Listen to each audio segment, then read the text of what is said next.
शिक्षा को लेकर के दिल्ली में जो आपने किया, पहले तो आपको मुबारक हो कि सरकारी स्कूलों का रिजल्ट 98%। 98% कभी इतिहास आया। में 70 साल में नहीं हुआ। नहीं, ऐसा कभी पूरे देश में कहीं नहीं आया ऐसा, तो इसके लिए खास मुबारकबाद। लेकिन जो स्कूलों का इंफ्रास्ट्रक्चर, जो मॉडल, जो अध्यापकों में एक भरोसा आपने पैदा किया, जाहिर सी बात है आपको ही मुश्किलें बहुत आई होंगी, बहुत मीटिंगें वीटिंगें आपको करनी पड़ी होंगी। थोड़ा इसके बारे में बताएं कि ये कैसे आप लोगों ने किया, क्योंकि मैं भी दिल्ली में पिछले लगभग 11 साल से हूँ। शुरू में मुझे भी लगा कि ये उत्तर प्रदेश में तो हम लोग पले बढ़े, वहाँ सरकारी स्कूलों की इतनी हालत ख़राब है। गांव में ही हम लोग देखते थे कि मास्टर साहब पोस्टेड हैं, लेकिन खेत में अपना गायों को चारा कराने गए हैं, खेत का काम करने गए हैं, बच्चे जो है अपना स्कूल पहुँचे न पहुँचे कोई अंतर नहीं, 10 बजे हाजिरी ला के सारे मास्टर गायब हैं। ये हाल मैंने बचपन में अपने गांव के सरकारी स्कूल में देखा है। अब दिल्ली में भी चूंकि यही था कि भाई सरकारी स्कूल तो सरकारी स्कूल होता है, लेकिन सरकारी स्कूल प्राइवेट से बेहतर कैसे बन गया, और ये जो रिजल्ट देश के सामने है, ये कैसे मुमकिन हो पाया?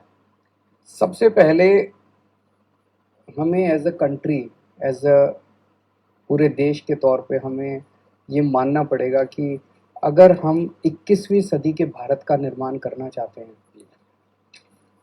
अगर हम चाहते हैं कि हमारा भारत अमेरिका से compete करे, जापान से compete करे, यूरोप से compete करे, तो बिना अपने लोगों को शिक्षित किए ये हम कभी भी हासिल नहीं कर सकते। आप मुझे पूरी दुनिया में एक देश बता दीजिए जो डेवलप्ड कंट्री है और जिसकी 100% जनता अच्छी पढ़ी लिखी नहीं है, अच्छी पढ़ी लिखी। डेवलप्ड कंट्री में हर व्यक्ति अच्छा पढ़ा लिखा मिलता है आपको। तो चुनावों के दौरान सारी पार्टियां बड़े बड़े वादे करती है, हम भारत को ये कर देंगे, हम भारत को वो कर देंगे।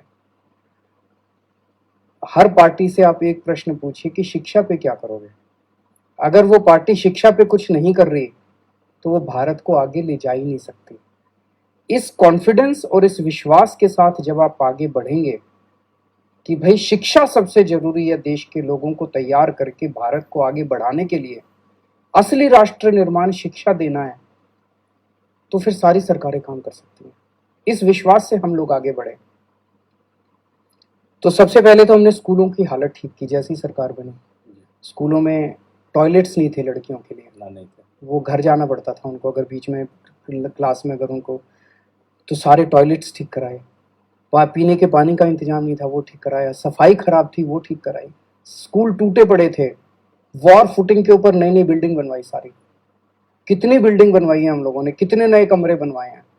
स्कूलों के अंदर आर्ट और इसके क्लासरूम लगवाए, म्यूजिक के क्लासरूम है, आज स्विमिंग पूल है, आज हमारे स्कूलों के अंदर लिफ्ट्स लगी हुई हैं स्कूलों के अंदर। आप सोच सकते हैं प्राइवेट स्कूलों में नहीं है।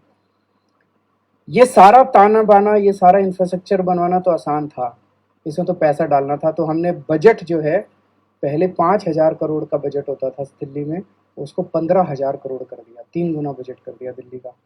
सबसे बड़ा चैलेंज था टीचर्स को, प्रिंसिपल्स को मोटिवेट करना। तो प्रिंसिपल्स को सबको हमने फॉरेन भेजा ट्रेनिंग के लिए, हार्वर्ड भेजा, कैम्ब्रिज भेजा, अलग अलग देशों में भेजा। तो जो वो लौट के आए, वो चार्ज होके आए, उनको लगा यार अब सरकार है जो हमारे साथ है। टीचर्स जितने थे उनको हमने आईएम्स में भेजा ट्रेनिंग के लिए, IIM Ahmedabad, IIM Bangalore, IIM Lucknow, इनके साथ हमने वो किया।